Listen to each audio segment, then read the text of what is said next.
Start करते हैं class 10 का चैप्टर नंबर 8 ट्रिग्नोमेट्री। इसका एक्सरसाइज 8.2 का क्वेश्चन नंबर 4 करेंगे। क्वेश्चन नंबर 4 में क्या गिवन है, state whether the following are true और फॉल्स, जस्टिफाई योर आंसर। तो यहाँ पे पहला क्वेश्चन है sine in bracket a plus B is equal to sine a plus sine B. तो ये ट्रू है या फॉल्स है, ये हमें चेक करना है। तो हमने कुछ स्पेसिफिक एंगल पढ़ा था, तो हम क्या करते हैं, एंगल ए की जगह पे कुछ और एंगल रख के देखते हैं, एंगल बी की जगह पे रख के चेक करते हैं। और यहाँ पे भी प्रूफ LHS और RHS अगर इक्वल दिखा देते हैं तो हमारा ये सही हो जाएगा। आप एंगल ए एंगल बी की जगह पे कुछ भी रख सकते हो, बट वो वैल्यू रखना जो आपको पता है। जैसे 0 डिग्री की वैल्यू पता होगी आपको, 30 डिग्री की वैल्यू पता होगी, 60 डिग्री की वैल्यू पता होगी, 40, अरे ये उल्टा लिख दिया मैंने, 45 आगे आएगा और यहाँ पे 60 इस साइड में आएगा। 45 डिग्री की वैल्यू पता होगी, 90 डिग्री की वैल्यू पता होगी। तो उसी हिसाब से आपको एंगल ए और एंगल बी लिखना है। तो मैं मान के चलती हूँ कि एंगल ए की जगह पे क्या लिख लेती हूँ, 60 डिग्री ले लेती हूँ, और एंगल बी की जगह पे क्या ले लेती हूँ, 30 डिग्री ले लेती हूँ। आप कोई भी एंगल क्या कर सकते हो, पुट कर सकते हो और चेक कर सकते हो।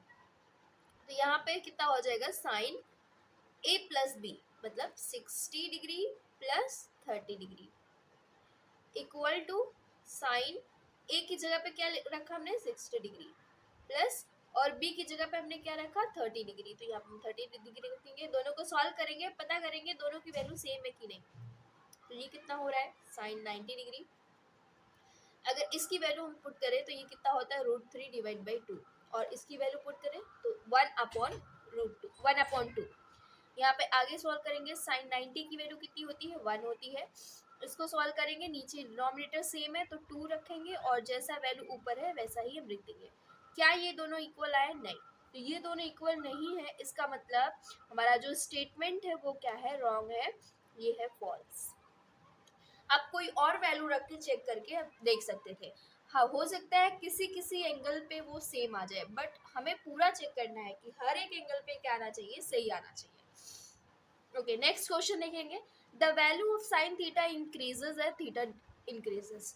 वैल्यू जैसे जैसे जैसे हम थीटा की वैल्यू बढ़ाते जाएंगे, वैसे जो साइन थीटा की वैल्यू है वो भी बढ़ती जाएगी। क्या ये सही है या गलत?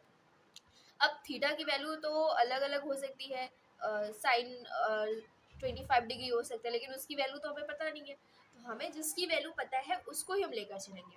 तो हमें किसकी वैल्यू पता है, हमें 0 degree, 30 degree, 45 degree, 60 degree, 90 degree. तो मैं यहाँ पे लिखती हूँ 0 डिग्री पता है, 30 डिग्री पता है, 45 डिग्री पता है, और 60 डिग्री पता है, और 90 डिग्री पता है। अब यहाँ पे जब साइन 0 होता है तो उसकी वैल्यू कितनी होती है, साइन 0 की वैल्यू, साइन 0 डिग्री होता है तो साइन 0 डिग्री की वैल्यू कितनी होती है, 0 होती है। इसी तरीके से साइन 30 डिग्री की वैल्यू कितनी होती है, 1/2 इसकी वैल्यू होती है। साइन 45 की वैल्यू कितनी होती है, 1/√2। फिर इसकी वैल्यू कितनी होती है, √3 डिवाइड बाई 2, और इसकी वैल्यू कितनी है, 1 होती है। देखो जैसे जैसे हम क्या कर रहे हैं, एंगल को इंक्रीज कर रहे हैं, वैसे वैसे देखो 0 से स्टार्ट हो रही है वैल्यू और 1 पे जाके खत्म हो रही है, बढ़ रही है। इसका मतलब कि हमारा आंसर ये इसका जो होगा वो क्या होगा, ट्रू होगा। क्योंकि इसने बोला है कि जैसे जैसे हम थीटा को इंक्रीज करेंगे, मतलब कि एंगल को इंक्रीज करेंगे, वैसे वैसे साइन थीटा की भी वैल्यू बढ़ेगी। तो बढ़ रही है, यहाँ पे हमने चेक कर लिया। अब the value of, next question देखेंगे, the value of cos theta increases as theta increases.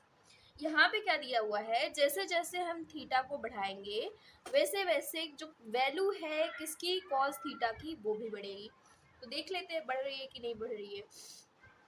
तो फिर से मैं यहाँ पे लिखती हूँ 0 डिग्री, 30 डिग्री, 45 डिग्री, और यहाँ पे 60 डिग्री और 90 डिग्री। इसकी वैल्यू क्या होती है, आप कॉस पे चेक कर लेते हैं क्या वैल्यू होती है। तो जब मैं कॉस 0 डिग्री लिखती हूँ तो कॉस 0 डिग्री की वैल्यू कितनी होती है, 1। कॉस 30 डिग्री की वैल्यू कितनी होती है, √3 डिवाइड बाई 2। कॉस 45 की वैल्यू 1/√2, इसकी वैल्यू कितनी होती है, 1/2, और इसकी वैल्यू होती है 0। अब मैंने देखो एंगल को क्या किया है, इस डिग्री को बढ़ाया है, डिग्री प्लस होती जा रही है, लेकिन देखो वैल्यू घटती जा रही है। 1 से √3 डिवाइड बाई 2, फिर 1/√2, फिर देखो कहाँ पे खत्म हो रही है, 0 पे। तो मतलब कॉस के केस में क्या होगा, अपोजिट होगा। जैसे जैसे हम क्या करेंगे, जो वैल्यू है थीटा की वैल्यू इंक्रीज करेंगे, वैसे वैसे जो वैल्यू है कॉस थीटा की वो क्या होगी, डिक्रीज होगी। अगर यहीं पे ये ना बोल के इसने ऐसा क्वेश्चन दे दिया होता, the value of cos theta decreases, यहाँ पे अगर ये वर्ड यूज कर दिया होता डिक्रीज हो रही है, जैसे जैसे हम क्या कर रहे हैं थीटा की वैल्यू इंक्रीज कर रहे हैं, तब ये हमारा सही होता। लेकिन इसने बोला, इसमें इस क्वेश्चन में क्या दिया हुआ है, उसका उल्टा दिया हुआ है। इसमें बोला गया है हम वैल्यू बढ़ा रहे हैं, थीटा की वैल्यू बढ़ा रहे हैं, तो थीटा की डिग्री बढ़ा रहे हैं, तो जो वैल्यू है कॉस थीटा की वो भी बढ़ रही है, जो कि क्या है, गलत है। यहाँ पे आएगा हमारा answer false. Okay, next question देखेंगे। Sine theta is equal to cos theta बराबर है for all values of theta. हम अगर थीटा की जगह पे क्या रखेंगे, कॉस, जैसे यहाँ पे जो थीटा की वैल्यू रखेंगे सेम यहाँ पे भी थीटा की वैल्यू रखेंगे, तो जब इनको हम सॉल्व करेंगे तो दोनों की वैल्यू सेम आती है। क्या ऐसा सही है? मैंने देखो ऊपर साइन थीटा की वैल्यू लिखी है, यहाँ पे कॉस थीटा की वैल्यू लिखी है। जब हमने थीटा की वैल्यू 0 पुट किया दोनों में, मतलब sine theta 0 cos sine 0 cos 0, देखो वैल्यू क्या आई, डिफरेंट आई। जब हमने 30 डिग्री रखा तो देखो वैल्यू क्या आ रही है, 1/2 आ रही है साइन के केस में। ये साइन का है, ये साइन का है और ये कॉस का है। जब हमने कॉस का चेक किया, देखो 1/2 है, यहाँ पे √3/2 है। क्या सही हो रही है? नहीं, सिर्फ एक वैल्यू है, एक वैल्यू के ऊपर क्या आ रहा है, सेम आ रहा है।